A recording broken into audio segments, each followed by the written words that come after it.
قرآن کی نظر میں، حدیث کی نظر میں، اسلام کی نظر میں اتنا کبھی گناہ ہے کہ اللہ کریم نے چند مقامات پہ اپنا جلال فرمایا، ہر موقع پہ جلال نہیں فرمایا، لیکن چوری کی بات آئی اللہ کریم نے جلال میں فرمایا السارق والسارقۃ فاقطعوا ایدیہما۔ مفسرین حیران ہیں کہ اللہ کریم اتنے جلال میں، اللہ کریم اتنے غصے میں، وجہ یہ ہے بیان چوری کا ہو رہا ہے۔ آئیے بخاری اور مسلم کی حدیث پاک ہے، ان ابی ہریرہ عن النبی صلی اللہ تعالی علیہ وسلم قال لعنہ اللہ السارق، فرمایا کہ جو چوری کرتا ہے اللہ کی رحمت سے دور چلا جاتا ہے۔ چوری کرنے والا، مسلمان کا حق مارنے والا، چیز چرانے والا اپنے آپ کو اللہ کی رحمت سے دور کر دیتا ہے۔ جس نے خود بخود اللہ کی رحمت سے منہ موڑ لیا اور اپنے آپ کو دور کر لیا، بتائیے کیا بنے گا؟ رحمت اس سے دور ہٹ جائے پھر زحمت آتی ہے، تکلیف آتی ہے، دیگر چیزیں آتی ہیں۔ تو فرمایا چوری ایسا برا عمل ہے کہ اللہ کی رحمت کو دور کر دیتا ہے۔ ترمذی کی حدیث پاک، آپ صلی اللہ تعالی علیہ وسلم کی بارگاہ میں ایک چور کو لایا گیا۔ آقا نے جو ہی دیکھا غصہ آ گیا، جلال آ گیا، آقا کریم نے ناپسند فرمایا۔ صحابہ نے عرض کی، آقا کریم نے غصے کا اظہار کیا، بلکہ دوسری جگہ ہے آقا نے اتنا غصہ کیا وہاں سے اٹھ کے تشریف لے جاتے ہیں۔ تو یہ اتنا برا عمل ہے ہمارے اندر بڑھتا جا رہا۔ کوشش کیجئے اس عمل کو نہ کریں جو گناہ کبیرہ بھی ہو، جو اللہ کو ناراض کرنے والا ہو، اللہ کے رسول کو ناراض کرنے والا ہو، بلکہ چوری کے بارے میں فرمایا یہ اتنا کبھی عمل ہے بندہ قبر میں چوری کا گناہ بھی ساتھ لے کے جاتا۔ عام طور پہ یہ اصول ہے کہ گناہوں کے معاملات قیامت کو ہوں گے، لیکن چوری وہ گناہ ہے اس کا وبال قبر میں ساتھ جاتا ہے، وہاں تکلیف ہوتی ہے۔ مسلمانوں کا یہ شیوا نہیں، ایمان والے کا چوری سے کیا کام ہے؟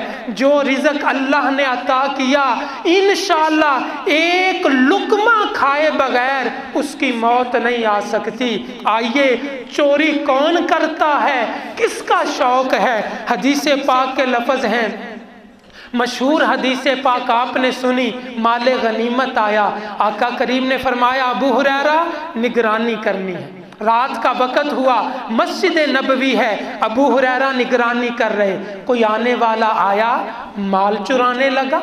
ابو ہریرہ نے دیکھا، پکڑ لیا، منت سماجت کی، چھوڑ دیا۔ اگلے دن آقا کی بارگاہ میں عرض کی، آقا نے فرمایا ابو ہریرہ دوبارہ آئے گا۔ چنانچہ اگلی رات ہوئی، ابو ہریرہ خیال کر رہے، پھر آیا، سامان چرانا شروع کر دیا۔ ابو ہریرہ نے پھر پکڑ لیا، کہا اب نہیں چھوڑوں گا، زیادہ منت سماجت کی، واسطے دیے، آئندہ نہیں آؤں گا، چھوڑ دیا۔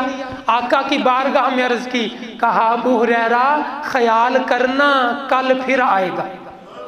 چنانچہ تیسری رات آیا، سامان چرانے لگا، ابو ہریرہ نے پکڑ لیا، فرمایا آج نہیں چھوڑوں گا۔ غصے میں ہے تو 2 دن سے دھوکہ کر رہا، چوری بھی کر رہا، جھوٹ بھی بول رہا، آقا کی بارگاہ میں مجھے شرمندہ کرتا ہے۔ اس نے آیت الکرسی کی فضیلت بتائی، علم کی بات بتائی، جسے سن کے چھوڑ دیا۔ آقا کی بارگاہ میں حاضر ہوئے، آقا مسکرائے، فرمایا ابو ہریرہ چھوڑ تو دیا، جانتا ہے وہ کون تھا؟ عرض کی یا رسول اللہ نہیں، فرمایا وہ ابلیس تھا جو 3 راتوں سے چوری کر رہا تھا۔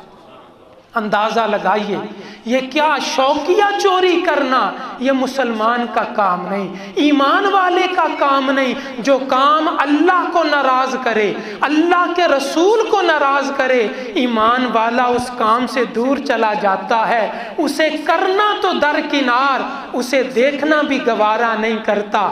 آئیے، یہ تھی دوسری طرف کی مثال۔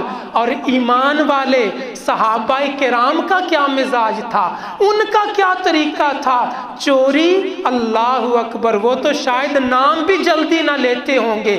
آقا کریم فجر کی نماز پڑھاتے تو مصلی پہ تشریف رکھتے، عادت مبارکہ تھی، وہ کسی نے خواب دیکھا ہو، کوئی بات کرنی، حاضر ہو جاتا، عرض کرتا یا رسول اللہ یہ خواب دیکھی، آقا کریم اس کی تعبیر بتا دیتے۔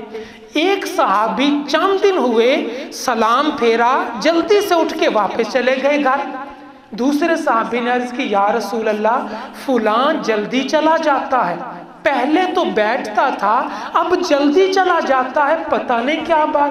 آقا نے فرمایا بلاؤ، بلایا گیا، فرمایا تو جلدی کیوں چلا جاتا ہے، خیریت تو ہے؟ اب توجہ چاہوں گا، ایمان والوں جنہیں اللہ نے ایمان کی دولت عطا کی، عرض کرنے لگے یا رسول اللہ کھجور پکنے کا موسم ہے، میرے ہمسائے کے گھر میں کھجور کا درخت لگا ہوا اور اس کی کچھ شاخیں دیوار کے اوپر سے میرے گھر کی طرف ہیں، صبح ٹھنڈی ہوا چلتی ہے نا تو چند کھجوریں میرے گھر میں گر جاتی ہیں۔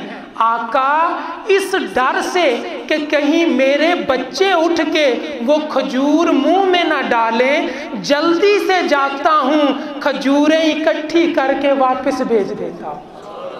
اندازہ لگائیے یہ ایمان والوں کی محبت، ایمان والوں کا طریقہ اور ان کا وتیرہ کیا ہے۔ اصل بات یہ ہے ہمارا اللہ پہ ایمان کمزور ہو گیا، ہمارا توکل کمزور ہو گیا۔ کیا وہ حدیث پاک ہم نے نہ سنی، ہمیں یاد نہ رہی؟ فرمایا جب تم ماں کے پیٹ میں ہوتا ہے جتنا رزق تجھے دنیا میں ملنا ہوتا ہے اللہ کریم وہاں ہی تحریر فرما دیتا ہے۔ اور فرمایا ایک لقمہ نہ کوئی آگے ہو سکتا ہے نہ کوئی پیچھے ہو سکتا ہے، جب سارا کچھ لکھا جاتا ہے پھر ایمان والے کو چاہیے اللہ سے دعا مانگتا رہے، توکل کرتا رہے، ان کاموں سے بچتا رہے جس سے اللہ بھی ناراض ہو، اللہ کا رسول بھی ناراض ہو، دنیا بھی خراب ہو، دنیا بھی شرمندگی ہو، آخرت میں رسوائی ہو، قبر میں گناہ لے کے جائے۔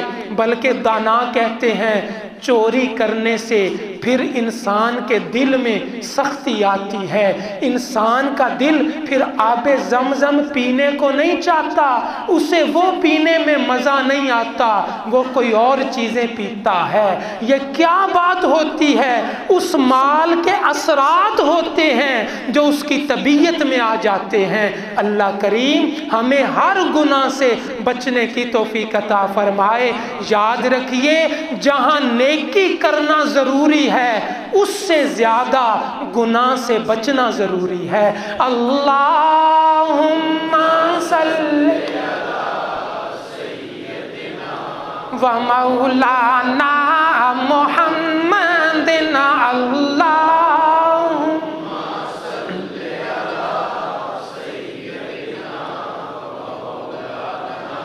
محمد وعلا